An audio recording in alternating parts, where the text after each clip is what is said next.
Noson ail, noson ola, ond noson ail sold out 2020! Dari yma, mae'r live audience efo ni hefyd. Live audience!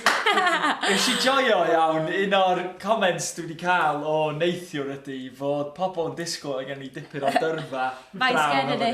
How many we got? Mae gen i ddau dyn yma, mae gen i Owain Edwards a Sean Jones, socially distance ac yn cael the time of their lives. Absolutely loving it. Oh yeah, welcome back. Gathon ni noson mor dda ddoe, do? Yeah, we had a great time last night, didn't we? It was amazing to gather as a community, people from all sold out from years gone by, from the OGs back in the year 2000. Shout out to you, to even the newbies. Maybe you even came to sold out online for the first time last night. We want to say you are so welcome. Yeah. Amazing.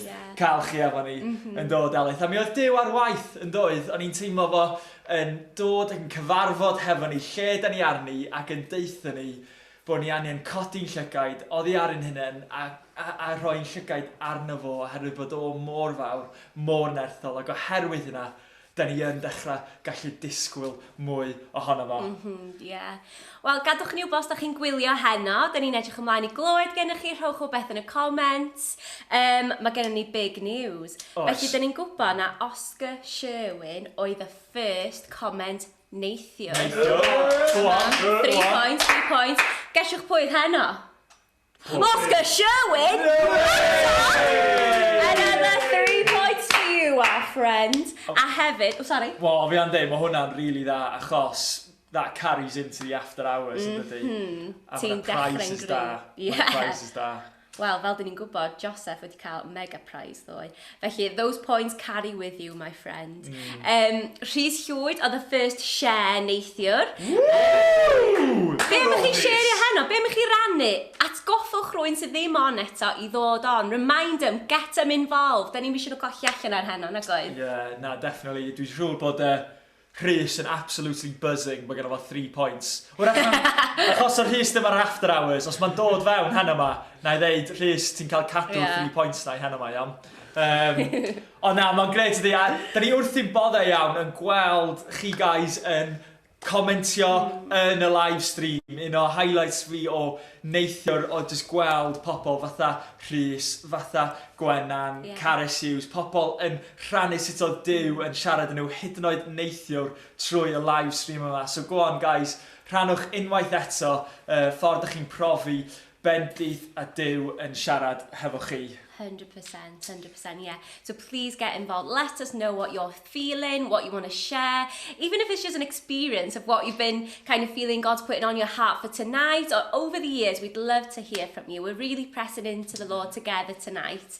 And let's do it as a community. Let's ceisio'r arglwydd, bydd yn Saesneg. Seek the Lord. Let's seek the Lord tonight together. Amazing. So we are going to go now, aren't we, into a time of worship. We were in Bala last night. Tonight we're in Llandysul.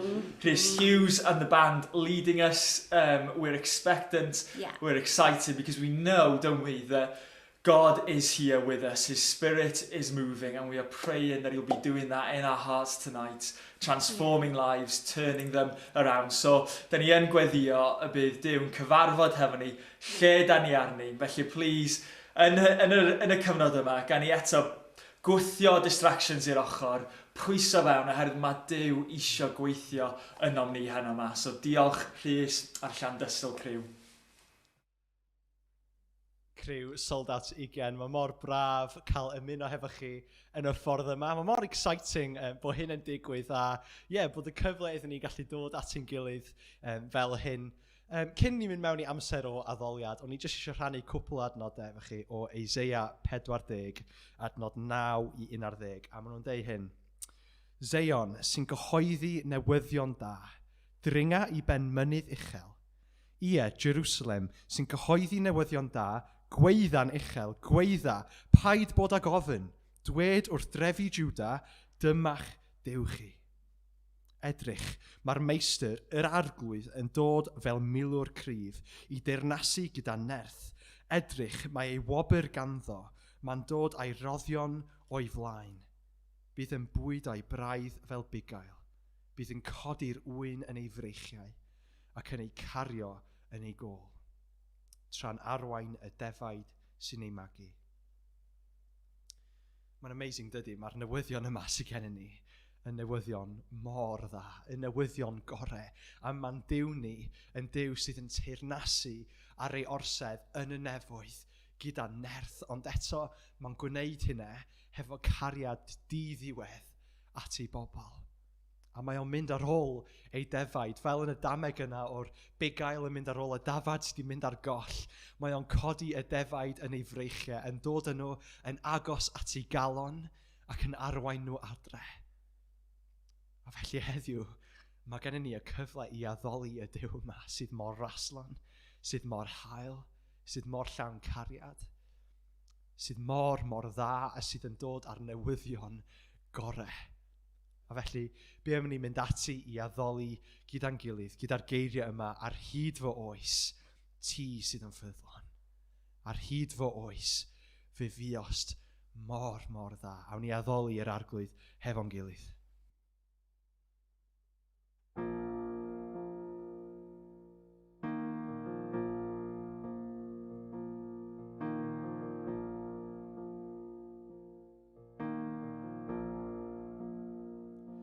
Garafiwr Dyw Tregareth byth yn methu trwy nyddiau oll rwy ddiogel yn dy law o'r eiliau pan rwy'n deffro nes i'n rhoi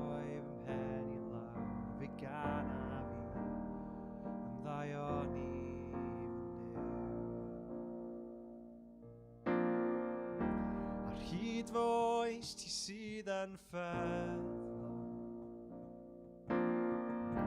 Ar hyd fy oes fi os mor dda. A phob un anadl sydd gennym fi gana fi am ddaion i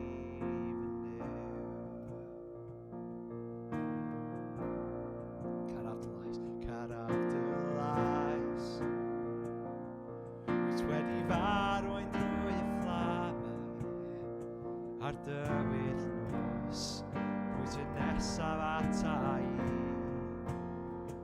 Wedi nabod i fel tad A nabod i fel ffrind Rwyf wedi byw yn aion i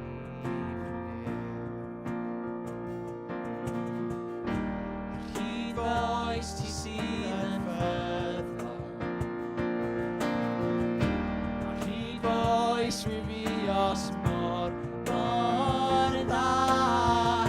A phob un anadl sydd gennym fi gana fi am ddaion i fynyw. Ar hyd fy oes ti sydd yn ffyddlon. Ar hyd fy oes ti sydd yn ffyddlon. Fi os mor dda.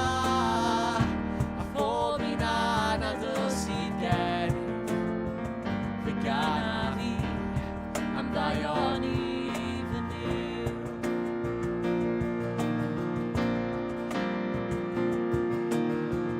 Mae ddaion i'n rhedeg nawr yn rhedeg ar ôl. Mae ddaion i'n rhedeg nawr yn rhedeg ar ôl. Rhaid fy mywyd lawr, rwy'n ildio nawr yn rhoi bob peth i ti. Mae ddaion i'n rhedeg nawr yn rhedeg ar ôl. Mae ddaion i'n rhedeg nawr yn rhedeg ar ôl. Mae ddaion i'n rhedeg nawr yn rhedeg ar ôl. Rhaid fy mywyd lawr, rwy'n ildio nawr yn rhoi bob beth i ti. Mae ddaion i'n rhedeg nawr yn rhedeg ar ôl. Ar hyd fy oes ti sydd yn ffyddlon. Ar hyd fy oes fi os mor dda. A phob un anadl sydd gennym fi gana fi am ddaion i fynyw. Ar hyd fy oes. Ar hyd fy oes ti sydd yn ffyddlon. Ar hyd fy oes fi os mor dda. A phob un anadl sydd gennym fi gana fi am ddaion i fynyw.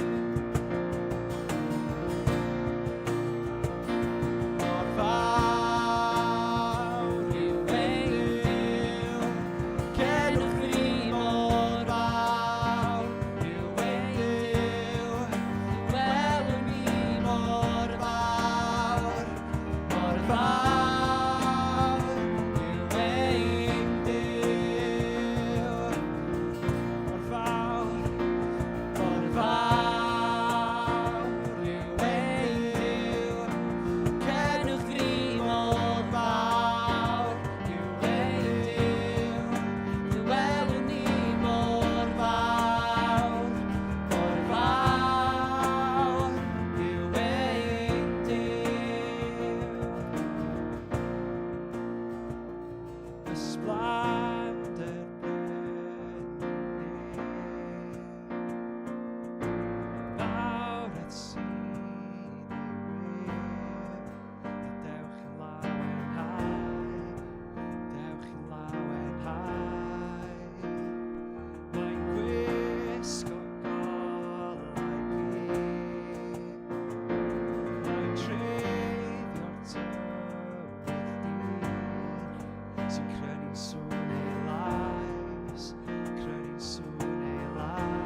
ti sydd yn ffyddlon.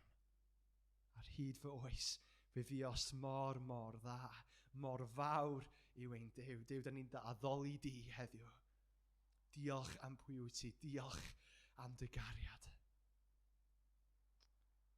Pob clod i ti, Arglwydd. Amen. Wel, helo, sold out a croeso i Llandysul. A dwi wedi bod yn meddwl, ers cael gwahoddiad i rannu heno, tybed a fyddwn ni yn Llandysul heb gwaith a gweledigaeth sold out Cymru. I'r rhai o'ch chi sydd ddim yn nabod fi ydi Steff, a nes i a fy ngwraig Gweno symud i Llandysul 4 mlynedd yn ôl erbyn hyn, gyda'r golwg i blannu eglwys newydd yma. A dyma ni 4 mlynedd yn ddiweddarach yn rhan o teulu ffynon yn Llandysul, teulu o Gristnogion sydd yn cyfarfod, sydd yn annog, sydd yn caru Iesu ac eisiau gweld mwy o bobl yr ardal yma'n dod i nabod Iesu hefyd. Ac mae gwaith sold out wedi bod mor arbennig a mor allweddol yn taith ni at y pwynt yma. Dwi'n cofio un haf pan o'n i'n 17 oed mynd trwy hanes Jona yn sold out. Ac ar y noson ola, dwi'n cofio eistedd yn y capel yn Coleg y Bala yn barod jyst am noson arferol o chwarae o gwmpas, cael trwy'r sesiwn mwyn cael y kebab ar ddiwedd y nos. Ond ni'n cofio yn y fan ar lle, Duw yn siarad â fi trwy'r ysbryd glân yn deud, Steff, mae gyda fi gwaith arbennig i ti, ond ti'n rhedeg i ffwrdd. Just fel Jona, mae gyda fi gwaith arbennig i ti, ond ti'n rhedeg i ffwrdd. A dyna'r dechrau'r daith wir i fi, ac nes ymlaen ar ôl cyfarfod Gweno i ni, weithio allan lle mae Duw yn galw ni a beth mae Duw eisiau ni wneud yng Nghymru. Ac i'r rhai chi sy'n nabod ni a sydd wedi bod o'n cwmpas ni, dyn ni fel tôn gron, dyn ni mor awyddus i weld eglwysi newydd yn cael ei plannu, cymunedau o Gristnogion yn cyfarfod gyda'i gilydd, yn rhannu y newyddion da, yn byw allan fel disgyblion i Iesu Grist, fel bod eraill yn cael y cyfle i glywed, i ddod i adnabod, i garu ac i ddilyn Iesu drost nhw eu hunain. A dwi'n meddwl jyst dros y blynyddoedd, 20 mlynedd o sold out, a dwi'n meddwl dwi wedi bod yn rhan o falle 15 o'r 20 mlynedd yna. A drost cyfnod mor hir amser, mae wedi bod yn wych gweld Duw ar waith yn fy mywyd i, ac yn bywydau y ffrindiau dwi wedi wneud trwy sold out. Gweld pobl ifanc yn dod trwy'r cwrs ieuenctid, yn dod i sold out ac yn profi Duw dros nhw eu hunain, a rwan yn byw ac yn gweinidogaethu ac yn gwasanaethu yng Nghymru. A mae hwnna'n rhoi gwefr i fi, a mae hwnna'n rhoi gobaith i fi. A dyn ni, fi a Gweno, mor ddiolchgar am waith sold out, achos mae'n rhoi cyfle i ni, fel Cristnogion, ddod at ein gilydd, unwaith y flwyddyn, wrth gwrs cadw cysylltiad trwy'r flwyddyn hefyd, ond unwaith y flwyddyn, dyn ni'n dod at ein gilydd, dyn ni'n annog, dyn ni'n rhoi egni newydd i'n gilydd, dyn ni'n rhoi ffydd i'n gilydd mewn wythnos yn y Bala, a mae'n drist bod ni'n methu bod gyda'n gilydd heddiw, ond ar-lein fel hyn. Dwi'n gweddio drosto chi a dwi eisiau chi weddio drosto fi. Bydd yr amser yma dyn ni'n treulio dros y nosweithiau nesaf yn rhoi ffydd newydd i ni, yn rhoi gobaith newydd i ni, i weld y newyddion da am Iesu yn mynd ar led ar hyd a lled Cymru. Nerwch ymlaen i weld chi'n fuan. Diolch band am hwnna amazing, just cael amser i addoli hefo'n gilydd, Rhys a Gareth, just fantastic, amazing cael yn atgoffa bod ein Duw ni ar hyd y blynyddoedd mae wedi bod yn ffyddlon. A hefyd, gwneud ti'n clywed bach o stori Steff y fanna. Dwi'n siŵr bod stori Steff yn debyg i lot o'n straeon ni o ran bysyn ni ddim pwy ydyn ni heddiw heblaw dan bod Duw wedi cyfarfod hefo ni yn yr wythnos yma Dwi actually cofio Delyth bod yn y capel hefo Steph, y 17-year-old Steph, probably a 13-year-old Joss efo fo, yn mesio o gwmpas, a wedyn nath Duw just dod a cyfarfod efo ni. O'n i'n gorffen yn ysol mewn dagre yn gwybod fod Duw di wneud popeth dros ni a bod o'n galw ni fewn i fwy. A dwi'n ddiolchgar a dwi'n disgwylgwar bod Duw wedi bod yn gwneud hynna hynod heno me efo rhai yn ni. Yeah. Just to add on, a big thank you to Shees, Gareth and Iwan, who was crouching down. You might have missed him. You might have lost him, but he was crouching down. Such a special time of worship. And it was so nice actually just reminiscing in the comments about like some of our favourite worship times in the big or in the school. We did mention the marquee, but we might have been too cold, actually. Either we were too cold or the rain was coming down. And, you know, when the rain was falling in the marquee, there wasn't much else to hear, really. O na, ond ie, diolch yn fawr, really amser special. A mor dda gweld chi gyd yn siarad hefo chi, yn sgwrsio hefo chi yn y comments. Rwan ta, da ni yn mynd ymlaen i gael annogaeth gen Cath, the lovely Cath Woolridge, yn mynd i rannu efo ni. Mae Cath yn gweddio amdani, yn cheerio'r gwaith yma ymlaen. Mae'n annog ni a mae'n cerdded drwy'r proses y siwrne sold out yma hefo ni. Am gen i airo annogaeth i ni wan. Felly, diolch yn fawr. Wel, helo, sold out. Mae fe'n mor hyfryd jyst i fod gyda chi am y 2 funud bach hyn. A jyst i gweud llongyfs huge am 20 mlynedd enfawr o addoli ein Duw incredible ni.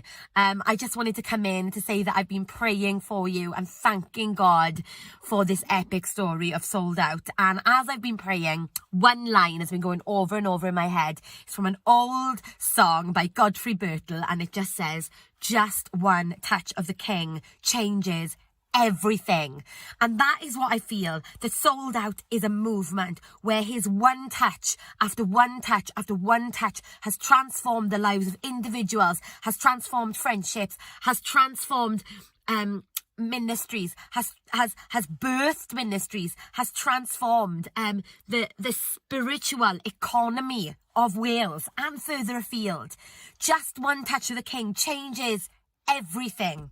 And you know, there's so many verses in scripture, but there's this one, and it says in Matthew 8, Jesus put forth his hand and touched him, and he was healed. When Jesus touches, he transforms. This is the story of the leper that Jesus just touched, and his life was radically thrown into new dimensions. Yes, this was a physical healing, but also there must have been so much spiritual healing going on. And you know, there are other examples as well, and I'm just gonna take us through a few. The leper, who he touched, like I just said, and cleansed from leprosy. Peter's mother-in-law, who he touched and healed of a fever. The 2 blind men, who he just touched and they saw again. The widow's dead son, who he touched and he was raised to life. I mean, the touch of the King is incredible. As we see with the leper, it's a cleansing touch. He was healed of leprosy. With Peter's stricken mother-in-law, we see the healing touch of this King. And in the case of the 2 blind men, we see an enlightening touch. And in the raising of the widow's son, we see a life-giving touch. And that is what I'm praying for the future of Sold Out, that we would continue to know that just one touch of the King changes everything. He has a healing touch, a cleansing touch, an enlightening touch, and a life-giving touch in the physical and in the spiritual. And I know that he has already touched Sold Out, and he will continue to touch it. And this will be a movement, a life-giving movement.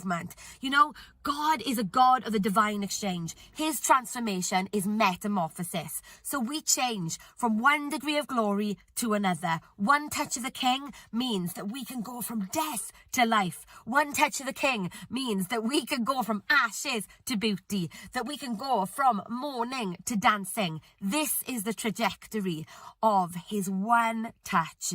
So I thank God for the one touch of the King that has changed everything for so many of us in and through Sold Out.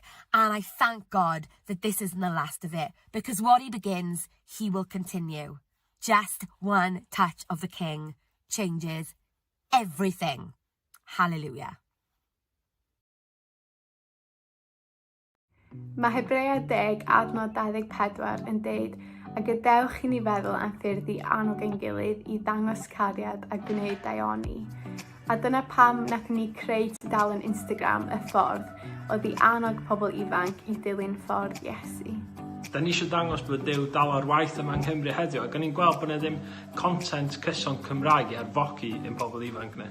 Y gobaith ydy fod pobl ifanc yn gweld trwy'r tudalen yma fod nhw ddim yn unig, bod nhw'n profi pŵer a gweld pwysigrwydd cymuned, a fod nhw hefyd yn cael ei arfogi a'i annog i ddilyn Iesu heddiw yn ei ffordd fo yn y cymdeithas a'r diwylliant da ni'n byw yn ddi. Gobaith ni ydy fod nhw just yn gweld pa mor amazing ydy Iesu, fod o yn newid bywydau ac oherwydd hynna bod nhw eisiau rhannu fo hefo'u ffrindiau. Ers 2 fis, da ni wedi bod yn rhyddhau fideos dyddiol a da ni mond yn crafu'r arwyneb o pob dim da ni eisiau gwneud, ond dyma rei o'n faves ni. Un o'r pethau gorau amdan y ffordd i fi'n bersonol ydy'r addoliad Cymraeg. Mae wedi bod yn amazing clywed gan pobl i'w calon tu ôl y gan. Da ni wedi bod yn clywed pam fod nhw yn addoli a sut mae addoliad wedyn yn siapio i'w bywydau nhw. Mae wedi bod yn gymaint o anogaeth i fi a mae wedi bod yn braint cael rhannu hefyd rhai caneuon greiddiol Cymraeg. Un o'r hoff bethau fi amdan y ffordd ydy fod o'n rhoi platform i pobl gallu rannu rei o'r bethau mae Duw wedi bod yn siarad i nhw fel. Mae wedi bod yn amazing gweld pobl ifanc jyst yn rannu hoff adnodau sy'n mae Duw wedi bod yn gweithio yn eu bywydau nhw a bod nhw wedi gallu rannu hwnna gyda ni drwy'r Instagram. Dyna dwi'n cael ei mwyaf am tudalen y ffordd ydy'r holl gwynebau a lleisiau gwahanol sy'n datganu bod Iesu ydy'r unig ffordd. Yn Cwrdd Iesu, o'n i yn annibynnol ac yn hunanol. A wedyn, ers derbyn bywyd newydd trwy Iesu, dwi yn ddiolchgar ac yn bwrpasol. So, yn y frawddeg cyn fi gweld Iesu, o'n i'n neb, ac o'n i'n swyl. A wedyn, ar ôl, o'n i'n amyneddgar, wel, dwi yn... Mae hwnna efo'r asterisk, I'll explain later. Amyneddgar a balch. Okay. So, cyn cyfarfod Iesu, o'n i'n unig a trwm. Neu trwmlwythog, teimlo'n drwm, ie. Ers derbyn bywyd newydd trwy Iesu, dwi mewn heddwch ac yn sefydlog. Pryd o'n i'n meddwl am creu hwn, o'n i ddim yn siŵr os oedd yn mynd i fod o unrhyw help i bobl, os oes y pobl yn engagio gyda fo, neu unrhyw beth, ond o'n i'n just yn credu fod rhaid neu just at least trio gwneud rhywbeth. A mae wedi bod yn amazing, mae'r feedback dyn ni wedi cael yn ôl wedi bod yn gres, a mae'n gres gweld gymaint o bobl yn interactio gyda'r tudalen, yn barod i wneud fideos ac yn enjoyo gwylio'r fideos hefyd. Mae tudalen y ffordd i bawb, felly please ffeindiwch ni a siaradwch efo ni draw ar Instagram a gawn ni dilyn ffordd Iesu hefo'n gilydd. Arglwydd, defnyddia ni i ddod o gogoniant i dy enw di. Diolch yn fawr iawn, Cath, am yr anogaeth yna. Da ni'n gwybod bod o'r noson ola. You neu o'r sol. Got to commit. Got to commit. Oh, thank you for that encouragement. And just that reminder that one touch from the Lord, a dyna cwbl, mae'n neud y gwahaniaeth i gyd. A hefyd diolch yn fawr i Meggie a Joss a Sean am y fideo yna. Dwi mor encouraged o Instagram y ffordd. Ac actually, pan oedd y byd stopio, a Duw dal ar waith, y Duw creadigol ma sgen ni, yn gweithio trwy'r bobl, yn creu pethau fel Instagram y ffordd, sydd yn edrych yn beautiful me a Meggie. I annog pobl, a mor braf jyst gweld gymaint o pobl yn rhan ohono ac yn rhannu straeon ffydd nhw ac be maen nhw yn teimlo mae'r Duw yn rhoi ar y calon nhw. Felly diolch am hynny. Mae'n gymaint o gymuned y ffordd yn dydi, a Meggie G, you have a gift at making beautiful Instagram accounts. So, I'm going to put a ban on the clap. That's terrible. Guys, we're moving on now. We're going to be hearing a song from Maze, a dear friend of ours from Sold Out. Maze has been a recent addition to the Sold Out family, but he has been a very good addition. And seriously, we've got to hear from him. Mae gen o can amazing mae o di rhyddhau hefo Cati Gwyn, a mae'n jyst un le yno sy'n really sefyll allan i fi.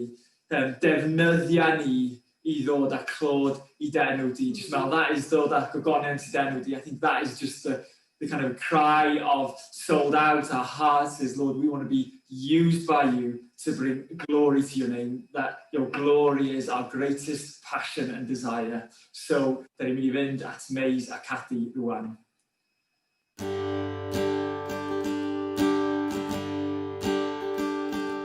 Down at fyw yr ysbryd, gwahoddwn di i symud yn ein plith,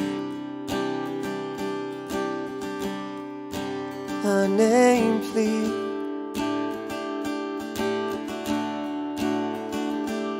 Fy ngwendid dwi'n cydnabod, dibynaf ar dawdurdod ath bwyr di. Dy bwyr di.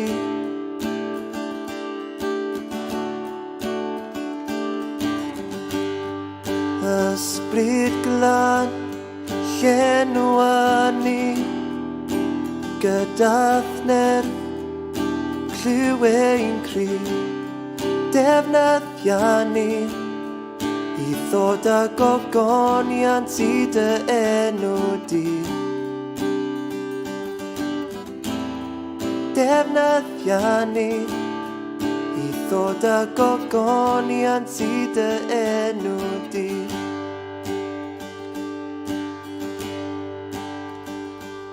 O ysbryd llenw anghalon, mae mywyd ar yr allor i ddilyn di. I ddilyn di.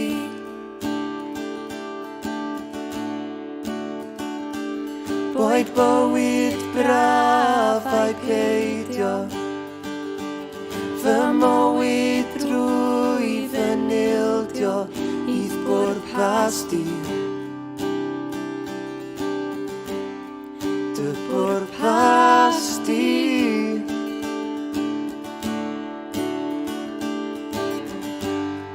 Ysbryd glân llenwa ni, gydath nerth clyw ein cryf.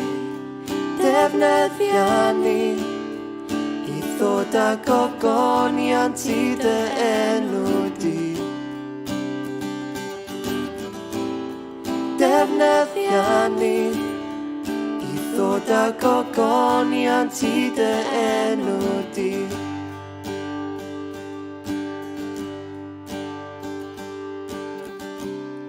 Llenwa ni o ysbryd glân, llenwa ni o ysbryd glân, llenwa ni o ysbryd glân, llenwa ni.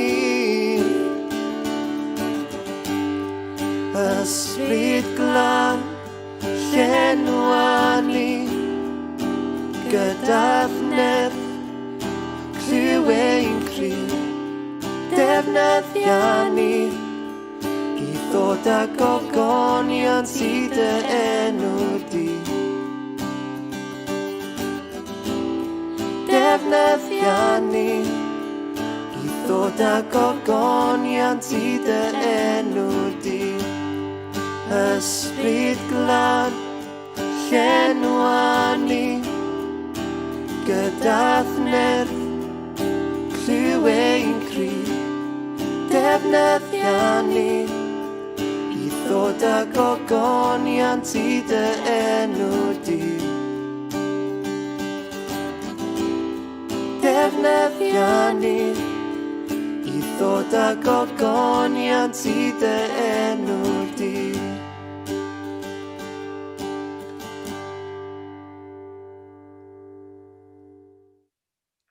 Diolch yn fawr, Meilir a Cati. Hey, come on! O hwnna yn Amazing. Dwi yn mesmerised.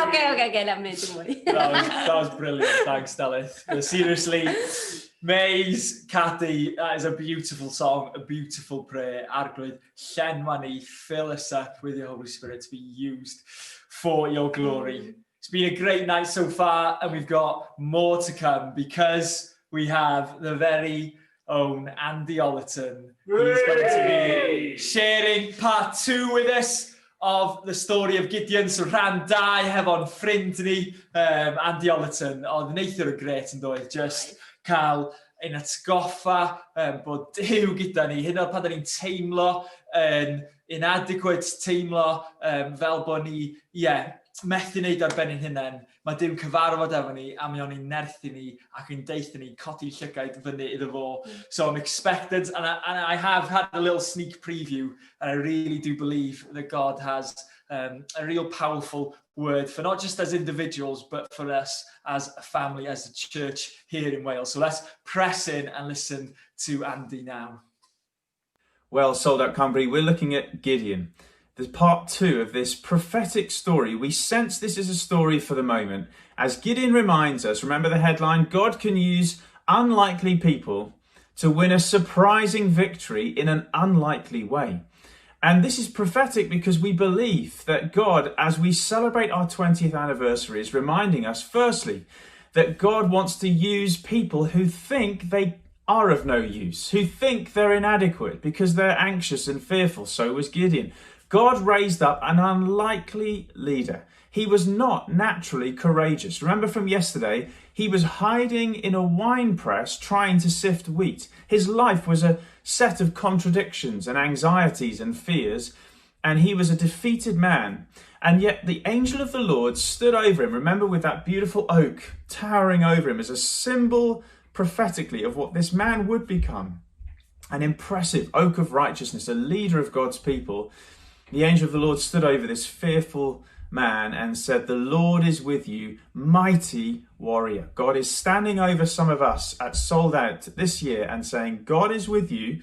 Now change your vision of what's possible. Reimagine what can happen if God stands over us and says, you are a mighty warrior. Gideon then is a reminder that we can change. People can change. Those who are anxious can become courageous.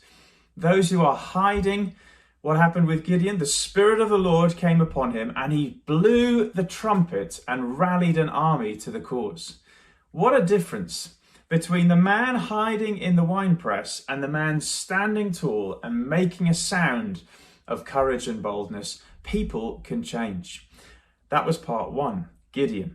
Part 2, though, is that a nation can change. When God raises up unlikely leaders, it is so that he can win an unlikely victory and see a nation change. By the end of the story today, the whole of Israel is going to go from hiding in holes, living defeated and in fear, to rising up as a great army that win a decisive victory.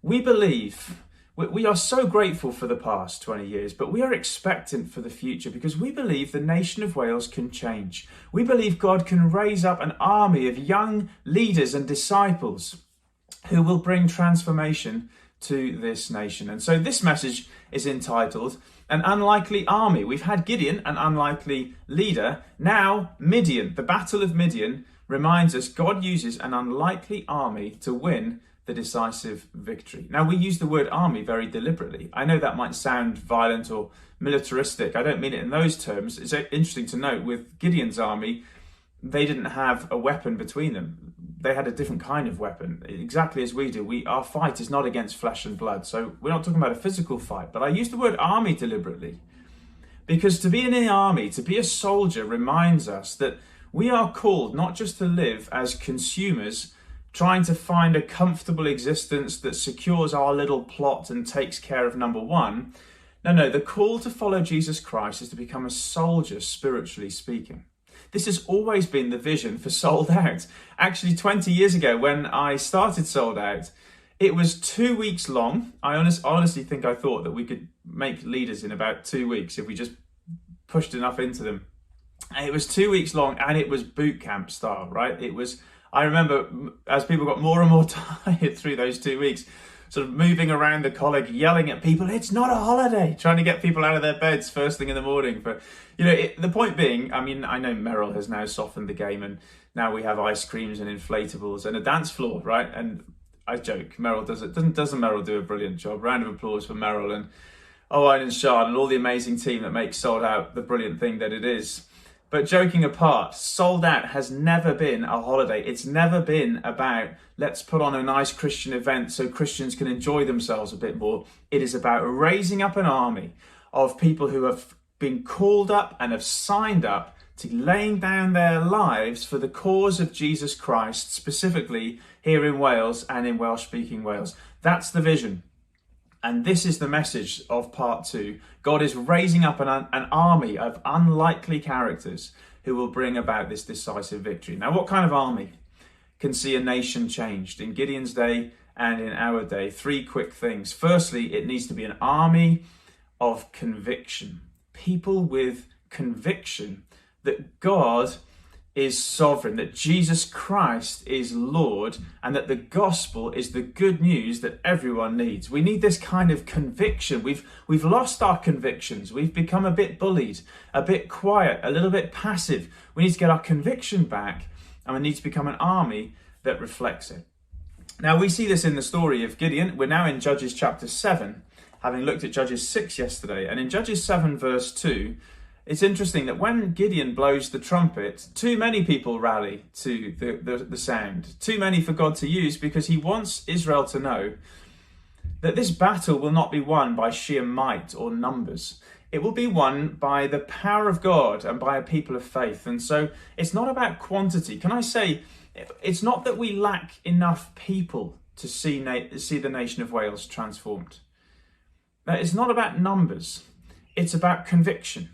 And so in verse 2 of Judges 7, we read this: the Lord said to Gideon, you have too many men for me to deliver Midian into your hands, in order that Israel may not boast in her strength and think that has saved her.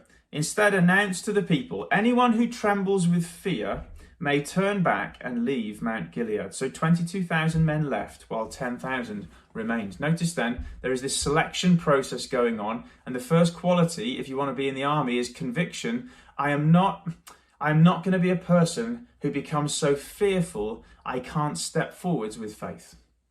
Now listen, it's not that they didn't feel fear. This is the point of Gideon, right? He was a fearful, anxious type. That's okay if you feel fear. The issue is, I won't turn back because of fear. I won't make my decisions out of fear. That's what's going on here. Did you notice that? 22,000 said, well, I'm frightened, so I'm going to go home. You know, many of us have been bullied by fear, and it's stopped us from rising up and playing our part in God's service. We've gone quiet. We've not blown the trumpet of the gospel. We've not made a clear sound and noise for Jesus Christ because of fear. It's time for the fear to break. It's time for an army to arise who say, yes, I feel the fear, but I am not going home. I'm going to be part of the army that God uses to see the nation of Wales transformed.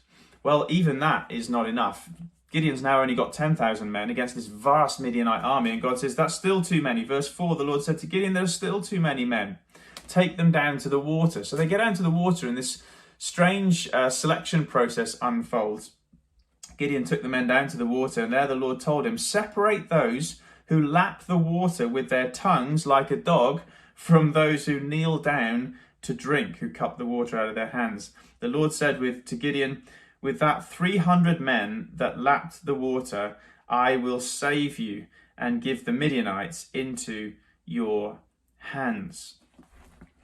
Now, we don't exactly know what's going on here. It seems a bit arbitrary, but probably what's going on is that some men got down on their knees and they were so thirsty, they were so desperate to satisfy their thirst, they just got down on their knees and they just got down like a dog, and they went down to the water and they lapped it up, completely engrossed in the water, whereas others stayed on their feet. And yes, they had a drink, but they had vision as they drank. They were looking for the enemy. They were looking for the opportunity, even as they satisfied their thirst. I think what's going on here, and we can't be certain, there's something a little bit unclear, mysterious about this, but I think what part of what's going on here is God is saying, I want to choose people who are not just engrossed in meeting their own needs. They're not just down on their knees having another drink. They have a drink, but their eyes are up. They've got vision. They see a larger picture. They're not just living to satisfy their own needs and thirsts. They're living for the kingdom of God. Seek first the kingdom. That's the kind of army of conviction that God's after. An army who won't go home in fear and who won't become engrossed in their own needs, but have a vision for what God is doing in the nation. I encourage us. This nation will not change if we are engrossed in meeting our own needs. Earning more money and having more friends and having a bigger social life and having more technology and having more fun and going on more holidays. Look, there's nothing wrong with any of these things. Have a drink, but don't live for having drinks. Don't live for making money. These things are just that which satisfies what we need whilst we serve the Lord. Seek first the kingdom. We need an army of conviction who are not just living for comfort. That's civilian living. No, we are called to be soldiers who live for our master, our commanding officer, Jesus Christ. An army of conviction then, called to lay aside personal need for the sake of the gospel. Secondly, it needs to be an army of unity. As the story goes on, the unusual tactic for Gideon's army unfolds. And we read this in verse 16. Gideon divided the 300 men into 3 companies. He placed trumpets and empty jars in the hands of all of them with torches inside. Watch me, Gideon said. Follow my lead. When I get to the edge of the camp, do exactly as I do. When I and all who are with me blow our trumpets, then from all around the camp, blow yours and shout for the Lord and for Gideon. What an unusual strategy, but here it's going to work as a shock and awe tactic, right? They're going for a surprise. They're going to try and bluff the enemy into thinking that they are utterly outnumbered because they've got 300 men who surround the hillside where Midian the army are encamped in the bottom.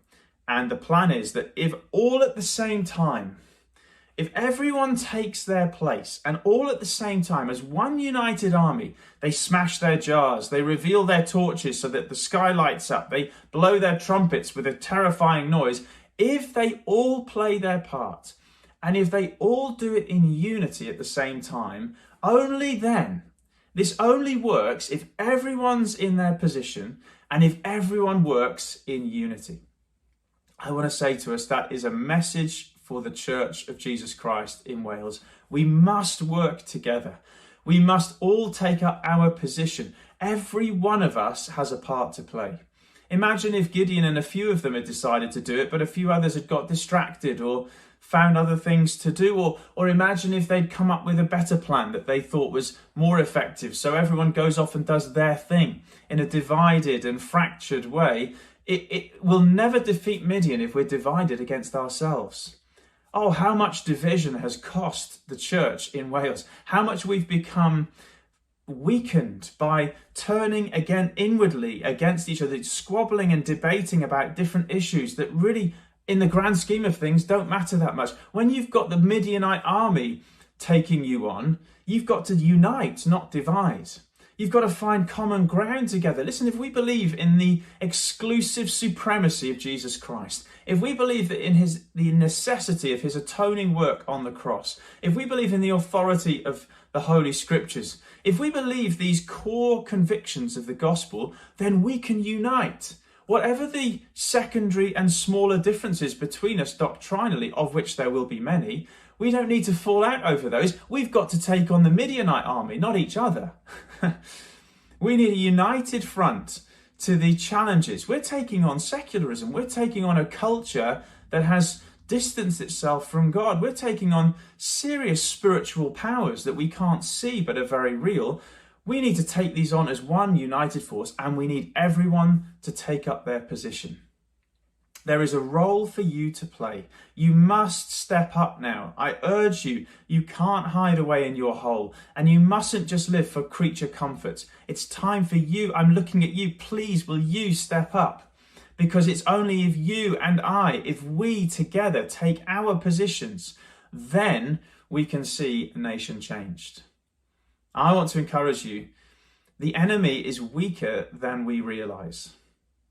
If we will take our place, if we will train and be equipped for the task. We as Sold Out are in partnership with others to create something we're calling the Derwen Project. Derwen means oak. We mentioned this yesterday, and it's a prophetic symbol of God raising up, as he spoke to Gideon under the oak, raising up oaks of righteousness, new pioneer leaders who will lead the charge and start new works and bring the gospel to Wales. We're launching this Derwen Project. If you want to find out more information, you could ask Merrill or email us and you can find out. It's by invitation only. There's a selection process. We're not after huge numbers. Back to the story of Gideon, sometimes you can have too many attenders, too many church attenders and not enough soldiers. We're after soldiers, but if you are committed, if you will train, if you will take your place in the cause, then the Derwen Project may be for you. But my point is this: the enemy is weaker than we realise.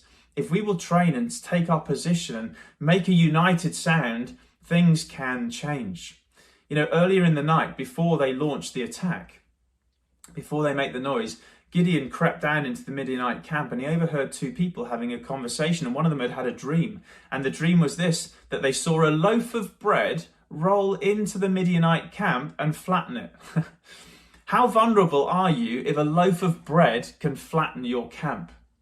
Listen, the point is this: Gideon realised this is just a show of strength. The Midianites seem so impressive, but internally they're divided and fragile and weak. I want to say Western culture, secularism, the challenges we face, it's much weaker than we realise. COVID-19 has only demonstrated how vulnerable and fragile our impressive culture is. Our economy, capitalism, digital consumerism, these things are very fragile.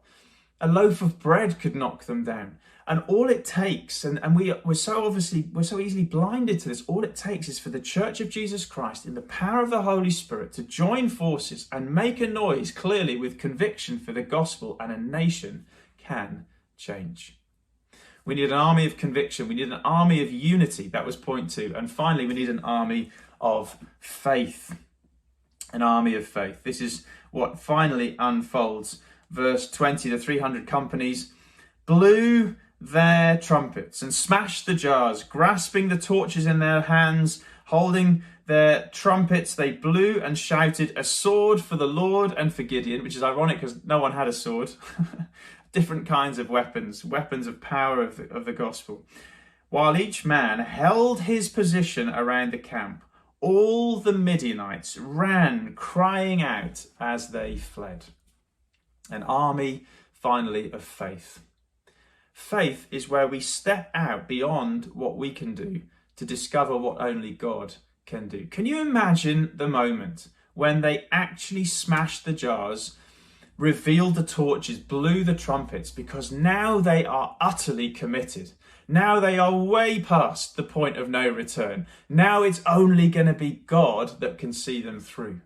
That's faith. That's what it's going to take for this nation of Wales to change. A generation, Sold Out Cymru, we need a generation of young people who will go way beyond the point of no return, who will smash our jars and say goodbye to our creature comforts and lose our securities in this world and blow the trumpet of the gospel and shine the light of hope and good news in the nation. We need to see an army raised up of people who will step out and step beyond what we can do and discover what only God can do.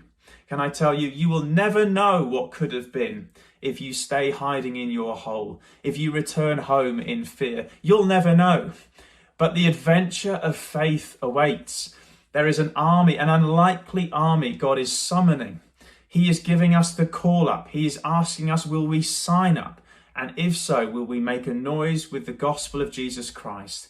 Our culture is more vulnerable than we've realised. Secular humanism is far more fragile and leaving people far more disappointed and desperate than we've ever known. Now is the time for the people of Jesus Christ, the unlikely army, to win an unlikely victory. I want to say this. It's not only that Gideon can change. We saw that yesterday. It's that the nation can change. The Midianite army was scattered. Israel was restored to its position of strength, things can change. I want to urge us to believe this for this nation of Wales. Not only that people can change. If you feel like a Gideon, anxious and hiding away, you can change. God can put boldness and courage in your soul if you will cry out to him. But not only can people change, my point is a nation can change as well. And so God is calling an unlikely army to win a surprising victory in the most unlikely way. I am excited. I am so grateful for the past 20 years, and we are so expectant for the next. The nation of Wales can change. I believe it will in surprising ways, because an army like Gideon will be raised up, an army of conviction, of unity, and of faith. We're grateful, Lord, for the past. Let's pray together. And we are expectant for the future. And I pray now over everyone who's been watching this message. God, I pray you would call us out of our holes in the ground, out of our fear. Keep us from going home and just trying to find securities in this life. Help us to step beyond the point of no return and become soldiers of courage and conviction for Jesus Christ. And we prophesy over the future, Lord, that you're raising up an army, that our enemy is weaker than we thought, and that if we will smash our jars and say goodbye to our past, if we will let the light of the gospel shine and blow the trumpet of the message of hope, this nation of Wales can change. And so we dedicate ourselves, Sold Out Cymru, to the glory of Jesus Christ, in whose name we pray it. Amen.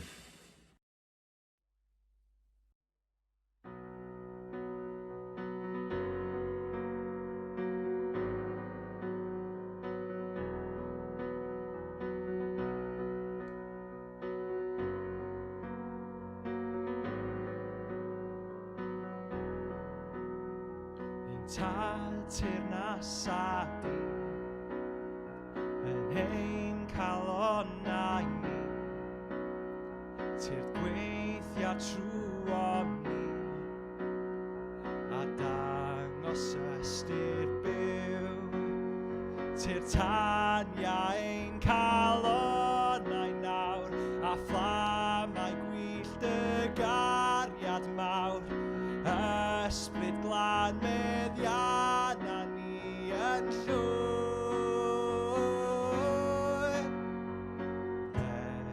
Eglwys i ni, nerth i ni yn nawr. Deyrnas geisiwn ni, sy'n lledu amdan at ti, a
Well, Joss, dau noson, what a couple of 2 nights we've had. A am cwp fel 20 mlynedd da ni wedi cael. Da ni mor ddiolchgar am yr 20 mlynedd yma sold out. Da ni mor ddiolchgar bod ni'n cael yr amser yma I ddathlu efo'n gilydd ac I fod efo'n gilydd. Yeah. We promised you flamingos. Yes, we did. Come on. And we promised you fireworks. Whoa! We're actually nuts. Mae'n gymaint o'n efo. Exactly. 20 mlynedd o sold out. Guys, if you've got a firework to set off, my gosh, set it off right now. But not in your house, okay? Not in your house. Guys, mae wedi dod. Delyth, mae wedi bod yn 20 mlynedd. Hollol anhygoel. Gweld Duw ar waith yn trawsffurfio bywydau. Ond beth sy'n fwy amazing ydy, mae yna fwy I ddod. We are so grateful, but we are even more expectant, aren't we? And after a message like that from Andy, I think we cannot but be expectant that God is going to raise up a mighty army. We're going to be a united army here in Wales, existing for the glory of God. Da ni more excited I weld be sgan Duw I wneud ynddo ni. So come on, da ni yma I ddathlu hefo'n flamingos. Hey! Ag ein fireworks. Oi! Mae'n arall wedi cael ei osod ffwrdd fanna. Ond da ni hefyd yn ddisgwylgar. Waw, Delyth, dwi wedi bod A fi, wel, diolch yn fawr I pawb sydd wedi tiwnio fewn ar Facebook ac ar YouTube. Da ni hefyd eisiau diolch yn fawr iawn I Steff yn Llandysul. Pawb sydd wedi bod yn rhan yn ffilmio, yn rhannu, yn golygu, yn neud yr edit ac yn unrhyw ffordd yn paratoi. Diolch yn fawr I Mez.